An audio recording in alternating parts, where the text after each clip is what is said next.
Welcome to name is Sudhakar Maskuri. ఇది ఆ స్థాయి నుంచి వెల్కమ్ టు ఇలాక్ ఇచ్చట లవ్ అమ్మబడును కొనబడును. ఇంత ఈ లాంగ్ జర్నీ అండి.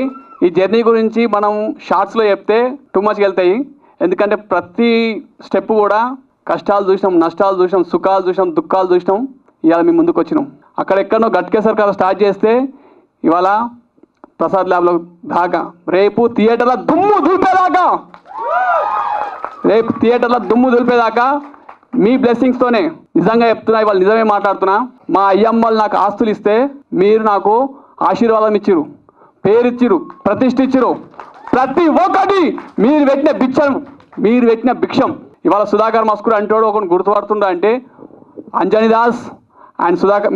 మన యూట్యూబ్ సబ్స్క్రైబర్స్ మీరందరు పెట్టిన ఎంగిల్ ముద్దలు నేను తిని బతికిన. చాలా వరకు కష్టపడ్డాం వ్యూవర్స్. సరే, మన ఛానల్ పరంగా అవి పక్కన పెడితే మూవీ గురించి మాట్లాడుకుంటే కొన్ని టాస్కులు కానీ కొన్ని చూసినప్పుడు మాట్లాడినట్టు శివరాజ్ శంకర్ గారు మాట్లాడినట్టుగా ఒక్కోసారి బాధ అనిపిస్తుంది.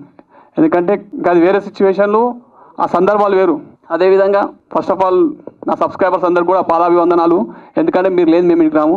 అదేవిధంగా ఇవాళ సండే అని కూడా మర్చిపోయి ఫ్యామిలీతో గడపాల్సిందిగా ఇడిసే పెట్టేసి మా కోసం ఇంత దూరం వచ్చినటువంటి పత్రికా సోదరులందరూ కూడా నమస్కారం సార్. థ్యాంక్ యూ అండి. మీ బ్లెస్సింగ్స్ వల్లనే ఇంకా ఇది మీ చేతుల్లోనే ఉంది. ఎందుకంటే పబ్లిక్కి మాకు మధ్యలో మీరు ఉన్నారు. భగవంతునికి భక్తులకు మధ్య వాళ్ళు భగవంతులు అయితే మేము భక్తులము. మా మధ్యలో పూజారిలాగా మీరు బాధ్యత స్వీకరిస్తున్నందుకు ధన్యవాదాలండి. ఇప్పటిదాకా అంజనీ దాస్ మాట్లాడింది, ఆయన ఎమోషనల్ అయ్యి మాట్లాడింది ప్రతి ఒక్క మాట కూడా. ఎందుకంటే నిజ జీవితంలో జరుగుతున్న సంఘటనలు ఇవి. అవన్నిటిని కూడా మన చిత్ర రూపంలో మీ ముందుకు ఉంచుతున్నాం. ఇది చిన్న చిత్రమా పెద్ద చిత్రమా అని కాదు, ఇలా కంటెంట్ ఏముందని చూడండి. కంటెంట్ చూడండి. ఎందుకంటే చాలామంది అన్నారు, అరే నువ్వు బక్కవు, నువ్వు ఇది, నువ్వు అట్లా, నువ్వు హీరేంద్రబాయ్ అని కూడా అనుకుంటారు. కానీ ఒక్కసారి మూవీ చూసినాకలా మీరు మాట్లాడండి. అదేవిధంగా మన మూవీ గురించి చెప్పాలంటే, టీం గురించి చెప్పాలంటే, నన్నుగా కాకుండా ఒక అందంగా చూపెట్టినటువంటి డిఓపి గారు కానీ, డబ్బింగ్ స్టూడియోలో రాజన్న కానీ,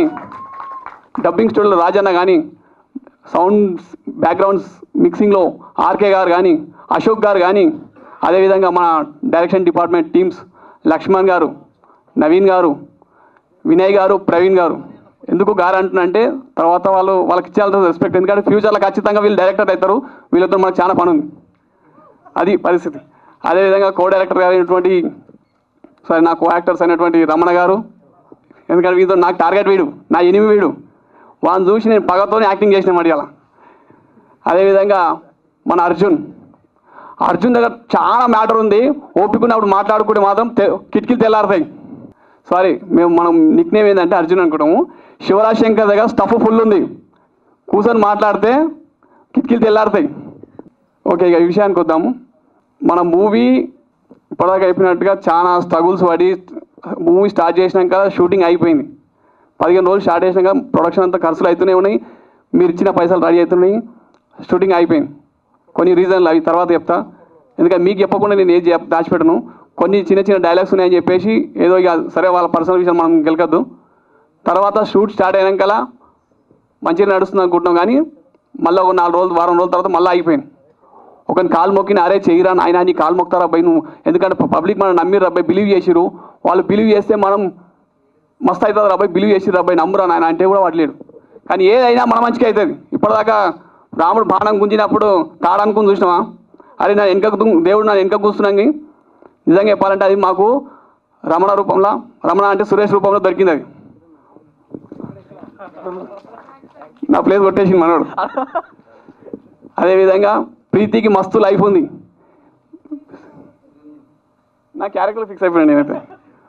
కుछ भी సంవత్సరం నేను ప్రీతిని అయితే ఆమె థియేటర్లకు వెళ్ళినాక క్యాడ్బరీ చాక్లెట్లకు వాళ్ళ ఇంట్లో కుప్పలు వస్తాయి. కావాలంటే మీరు థియేటర్లో చూడండి. That's all. ఇక మన డైరెక్టర్ గారి గురించి చెప్పాలంటే వాడు నాకు అన్నం పెట్టిన దేవుడు. లిటరల్గా చెప్తున్నా. ఏనో మారుమూల హైదరాబాద్ కొంచెం దూరం నుండే ఆ ఏరియా నాదేదో నేను చేసుకొని బతికేటోని తీసుకొచ్చి గాయ వేసేసి ఇవాళ నన్ను మీ ముంగడు తీసిపెట్టి ఎంటికలు పెంచిండు, జుట్లు పెంచిండు, ఇవన్నీ వేసిండు. మామూలుగా ఉండదు దొరకని. ఒకటి చెప్తున్నా, ఫ్యూచర్లో ఇండస్ట్రీలో ఎవరైనా సక్సెస్ కావాలనుకుంటే పొట్టైనా పర్లేదు అనుకుంటే వాని చేత పడురి. మీకు సక్సెస్ మాత్రం నేను రాసిస్తా గ్యారంటీ. ఎందుకంటే ఫర్ ఎగ్జాంపుల్ నేనే కదా, ఏం లేకుండా ఇది తీసుకొచ్చి నన్ను ఇంట్లో నిలబెట్టిండు, అన్నీ ఉన్నాయి, అంత పర్సనాలిటీ ఉంది, అట్లా ఇట్లుంది అనుకో, మిమ్మల్ని ఇంకేట రేంజ్ పెడతాడు తోపైన.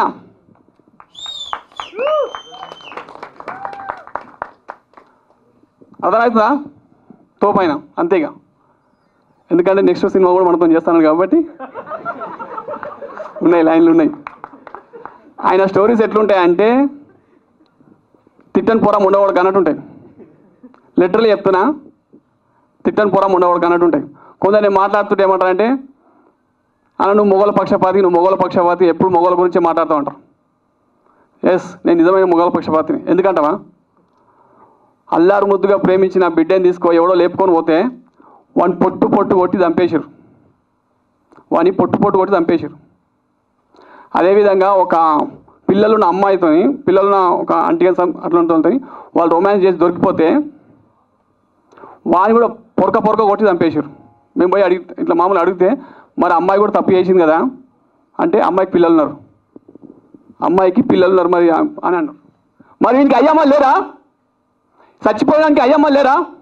వాళ్ళకు కూడా ఉంటుంది కదా, వాళ్ళకు కూడా తల్లిదండ్రులకు ఉంటుంది కదా. నాకు ఒక్కగానొక్కరికి అని చెప్పి తప్పు చేసిండొచ్చు, కాదంటలేదు. 2 చేతులు కలిస్తే సపోర్ట్లు అయితే కదా, ఒక చేతులు సపోర్ట్లు అయితే ఇద్దరు కలిసి తప్పు చేసి కదా. మరి అట్లాంటప్పుడు మరి మగవాళ్ళ మీద ఎందుకు ఇంత పక్షపాతం? బాయ్స్ మీద ఎందుకు ఇంత పక్షపాతం?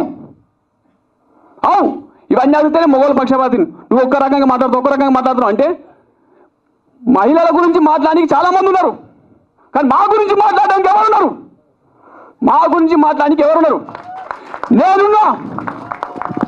నేనున్నా మగవాళ్ళ పక్షపాతిని, మగవాళ్ళ గురించి మాట్లాడతా. అవును, ఇట్లా మగవాళ్ళ చేతిలో మోసపోయిన ఆడవాళ్ళు అంటే ఉన్నారు, వాళ్ళ గురించి చాలామంది మాట్లాడుతూ ఉన్నారు. మరి మన గురించి మాట్లాడితే ఎవరు లేరు కదా. తప్పు చేసిండొచ్చు, సరే, ఇద్దరు కలిసి శిక్షించండి. అన్ని రంగాలు సమానం అంటారు కదా సార్, మరి ఇంట్లో కూడా సమానం చేయరు మమ్మల్ని. మాకెందుకు సార్ ఇంత ఆవేదన? మాకెందుకు సార్ ఇది? ఎందుకంటే ఇవన్నీ నిజంగా చేస్తున్నాం కాబట్టి చెప్తున్న ఆవేదన ఇది. చాలా ఉన్నాయి సార్, పుట్టలో దాచిపెట్టాం. ఇన్ని చాలా ఈవెంట్స్ ఉన్నాయి కాబట్టి ఇవాళ వాస్తవానికి మన సబ్స్క్రైబర్ సపోర్ట్తో ఈవెంట్ నిర్వహించడం జరిగింది. ఇంకా బాయ్స్ గురించి మగవాళ్ళ గురించి మాటలు తన్నుకు వస్తుంది, కానీ వద్దు అని నన్ను నేను కంట్రోల్ చేసుకొని కాముషి కూర్చుంటున్నా. ఒక్కటి చెప్తున్నా తమ్ముళ్ళు, గుర్తుపెట్టుకొని, ఇక్కడ దేవతలు ఎవ్వరూ లేరు, చచ్చిపోయేంత సినిమా ఎవ్వరికి లేదు. మీ అయ్యా అమ్మలకు మించిన దేవతలు ఎవరు లేరు. ఆ దేవతల కోసం చచ్చిపోయి మీ గడ్డ చింపుకునేంత స్టోరీ ఎవ్వరికి లేదు. మనం దేనికోసం బతుకున్నాం, దానికోసమే బతకాలి. సంకల్పం గొప్ప అయితే సంకల్ప ఇంటికలు కూడా తీయకుండా వెళ్ళిపోతాయి. చెప్తున్నా కదా, నా సబ్స్క్రైబర్స్కు స్వీట్ హార్ట్ అన్ని ఇస్తున్నా.